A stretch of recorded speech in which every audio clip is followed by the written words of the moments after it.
Hello everyone and welcome to another LSJ late review, this time for the 36 Chambers of Shaolin. Yes, I know, I did promise a 60s spy thriller, but I haven't watched it yet. It's coming. It's coming. Just settle down. I know you're all clamoring for it.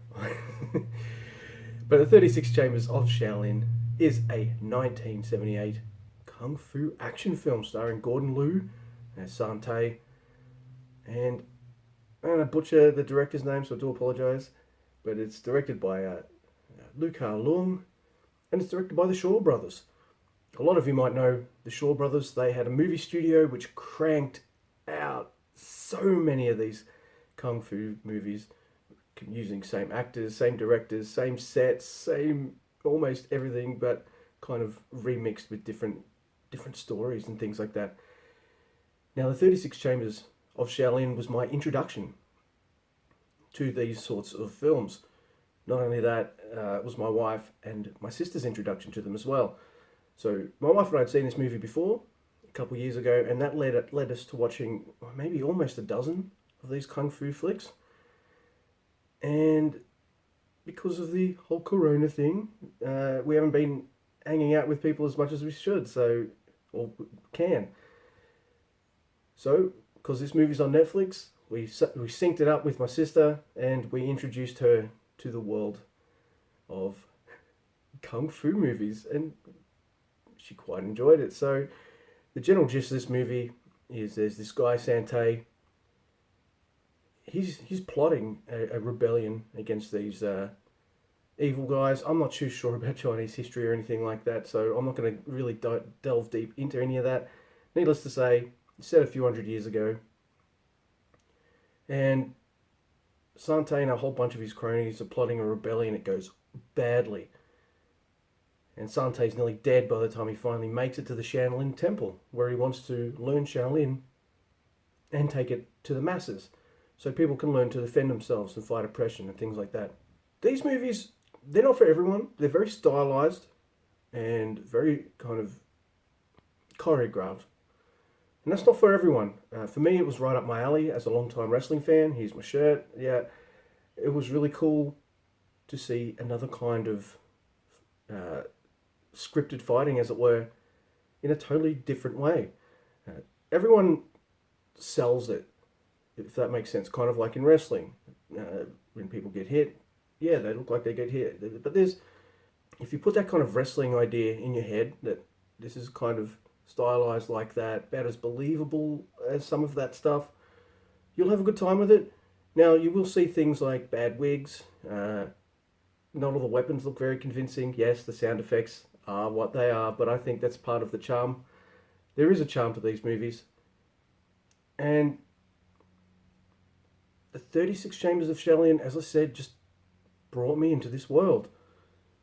Because when they believe it, you believe it too. You get over the bad dubbing, you get over the sound effects, you get over all of that, and you just let the story happen. And it's a really good experience. So,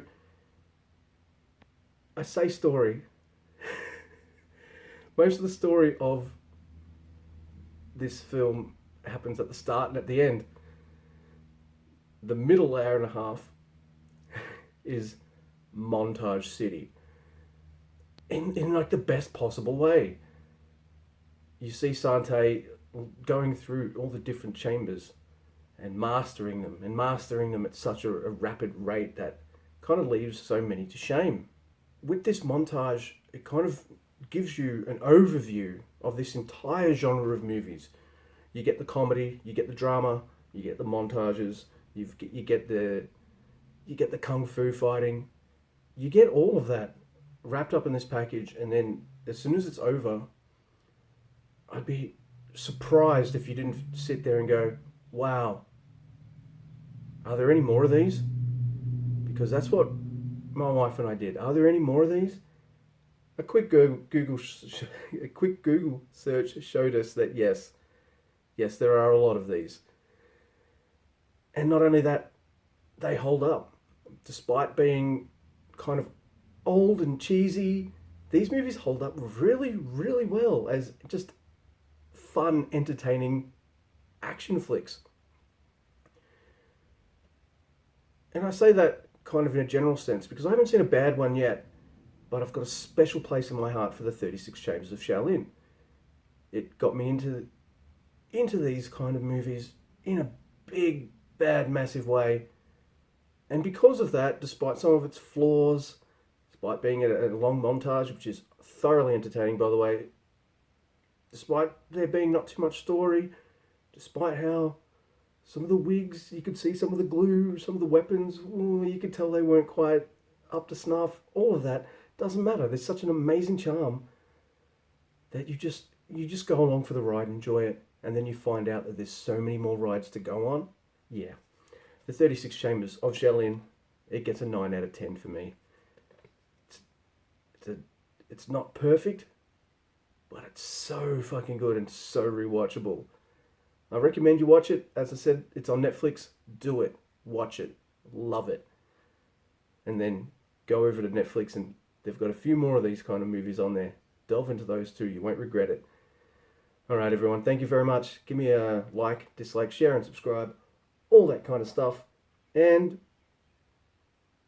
thanks for watching. Definitely hope you liked my kung fu at the start.